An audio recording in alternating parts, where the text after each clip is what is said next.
We are out here at South Point instead of Bats Rock because the waves looked a bit better here. Before jumping in the water, I just want to talk about like money and societal mindsets around money and what I've deprogrammed and kind of unlearned since I started traveling. And the really big one is just the concept that like acquiring more things is a major key to happiness, and that one of the big goals in life is to make a lot of money, acquire more things, bigger houses, bigger cars, all things like that. And I think it's a really like broken concept in the sense that I really view money as a tool for freedom. And money is a tool to not have to work a 9-to-5 job, to not have to live in places that I don't want to live in.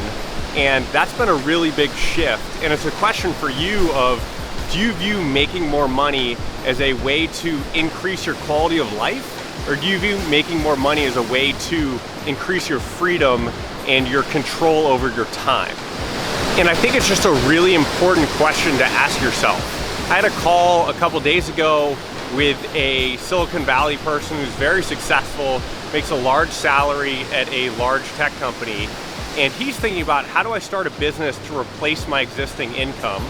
And the question that I sort of prodded or asked him on is, what if you just reduce your living expenses and use your salary to never have to work again?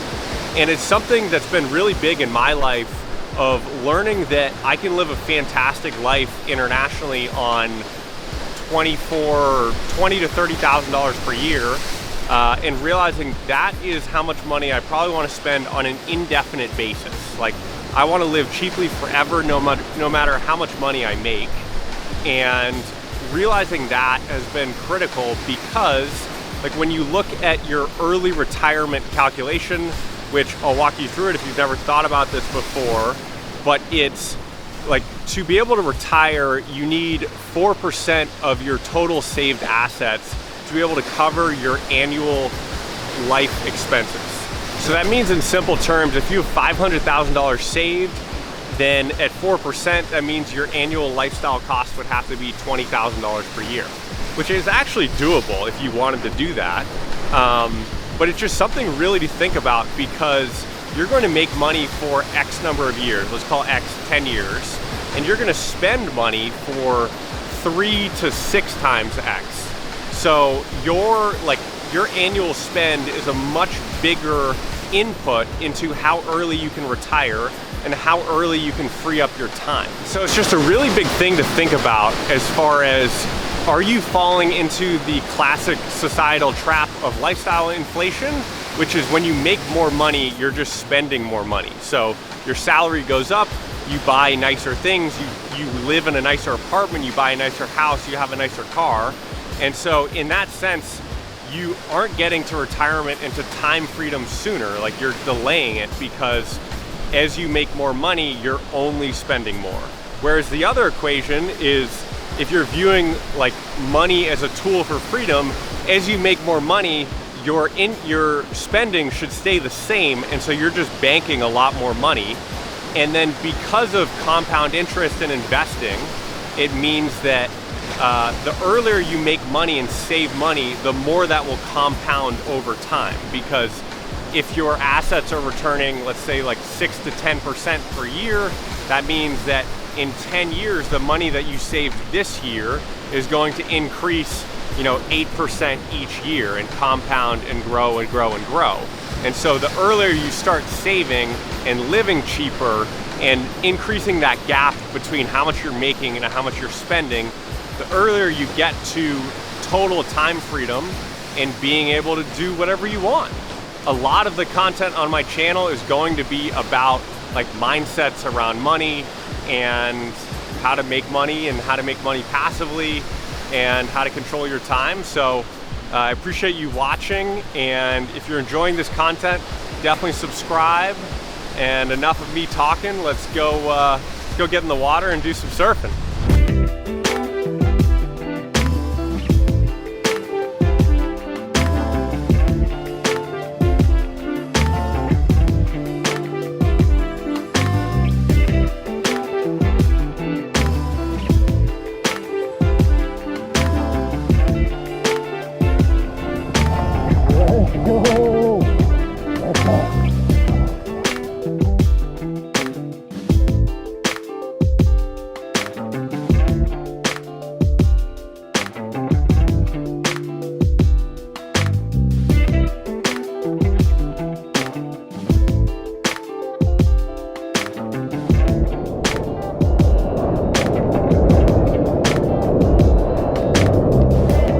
So just got out of the water, and the waves were not great after the first 10 minutes or so, but I had a good time and need to go get a board repaired and pick up a repaired board, and gonna get some food and keep the day going. So back at South Point for round 2 in the afternoon here, and gonna get in the water and try to do a lot better than I did this morning. But it's been a fun day. I've just been doing calls, talking to people who are interested in making money online and wandering, and trying to learn more about people who are consuming this type of content and are interested in it, what they want to know. So if you have thoughts or feedback, definitely let me know in the comments section, and thanks for watching.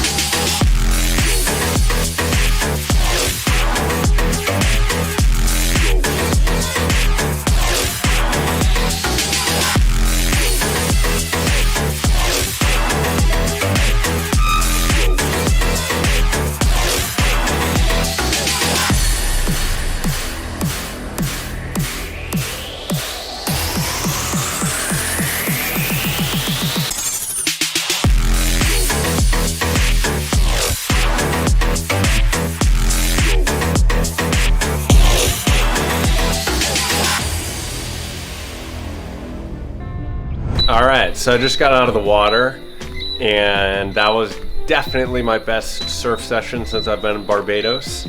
I caught a bunch of waves, and it was great. Like, for people who are actually good, that may not look like great surfing, because it isn't great surfing, but I had a blast, and I'm really trying to get better. So today was great. It's been somewhat inconsistent here on the south coast of Barbados, so the month I've been here has been definitely inconsistent, hoping for more waves, and today was a great start, and hopefully it keeps coming. We are going to do dinner now at probably the fish market or Worthing Square, and the day carries on.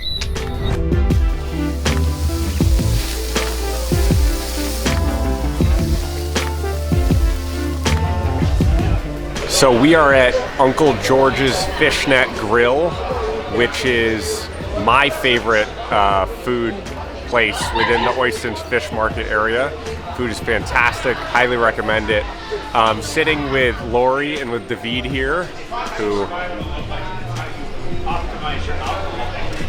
And one big thing that I want to share, which is an extension of what I was talking about before around like money and society, is just how I find it hard in major US cities to find other like-minded people who are also just like not optimizing for acquiring lots of things and general lifestyle inflation and like those very status and money sort of ladder-oriented things that you find in the US.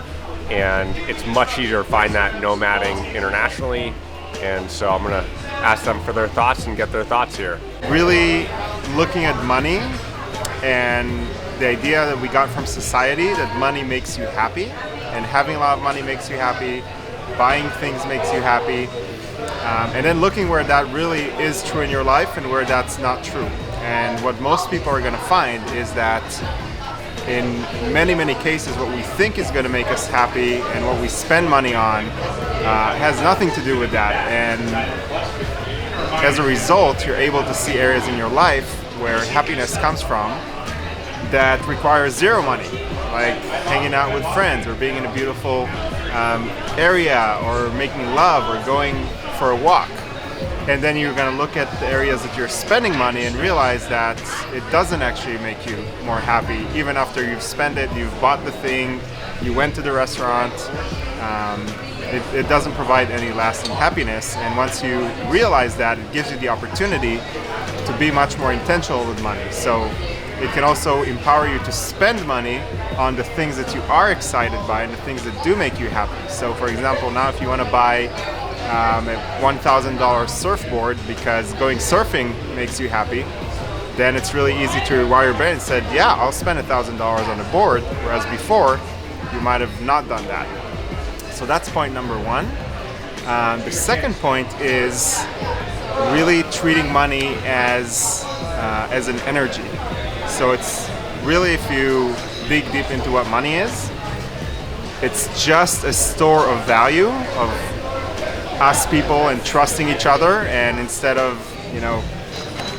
them trading the fish that we just ate and us giving them ketchup in return, it's just a store of value and trust.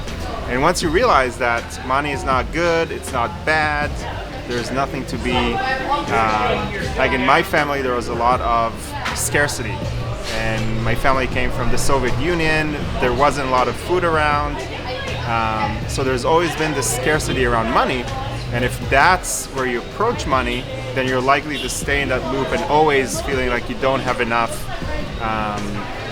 So if you realize that it is energy, and energy wants to flow, now you can start asking, where does energy flow? And with money, the energy flows with value. So the only reason anyone, or almost the majority of the reasons why someone buys something is because they're feeling that they're getting a good deal. So they're feeling that the money they're exchanging to get whatever it is they're getting is worth for them more than the money that they had. If they feel like it's too expensive, they're not going to do that. So if you do want to focus on having more money and feeling more abundant, then you realize, oh, I don't even need to worry about money or concentrate about money. I just need to focus on the value. And if I provide enough value to other people and they think they're getting a lot of value, then money is just going to flow to me. If I invented the cure to all cancer tomorrow, I'm going to be the richest person in the world because everybody will be standing in line to pay me to get the cure. So those are the two thoughts I wanted to share. So those were some thoughts on money from someone other than me. And this is going to be the end of the vlog. So thank you for watching. If you enjoy the content, subscribe. And is David giving a cameo? Oh no. If you enjoy the content, subscribe. And if you're in Barbados, you want to meet up, feel free to reach out.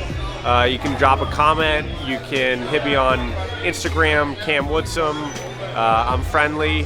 Definitely looking to meet up with people. And yeah, thank you, and hope you have an awesome day or night wherever you are.